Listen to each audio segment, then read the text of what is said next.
Ogni tanto capita che arrivo a sentire il corpo che mi dà dell'ansia, che la sento sul petto, sullo stomaco o magari a livello della cervicale o della testa. Questa si può trasmutare in dolore, molte volte capita quando sono in momenti difficili e guarda caso capita nel periodo dove sopprimo di più i miei feeling, le mie emozioni. Cosa intendo? Che quando succede questo tendo a non pensarci, tendo a evitare quel pensiero, quel feeling facendo qualcos'altro, magari scrollando Instagram o guardando qualche video su YouTube o mangiando qualcosa. Questo porta a una soppressione ulteriore che diventa poi inconscia.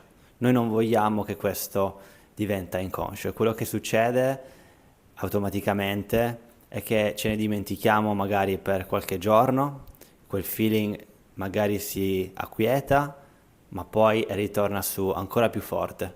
Questo è quello che vedo molte volte nei miei clienti. Non sanno più cosa devono fare quando questi sintomi poi arrivano così forti e cercano poi l'ennesima soluzione che diciamo ti aggiusta all'ultimo minuto. Questo non dovrebbe essere così. Quello che ti dico di fare è la stessa cosa che faccio io. Quindi quando arriva il feeling, quando arriva quel senso di ansia, lo sento. Inizio a comprendere che è semplicemente del senso di feeling, è un senso di ansia. È semplicemente qualcosa che sta arrivando dall'interno per qualsiasi motivo, presente o passato.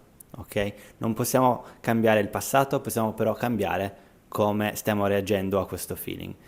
La cosa migliore da fare è aspettare, attendere, disassociandosi da quel significato, di quel feeling.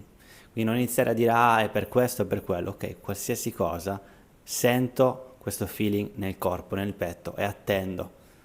Mentre che attendo gli do mentalmente un abbraccio a questo feeling, sentendolo, rimanendo in ascolto.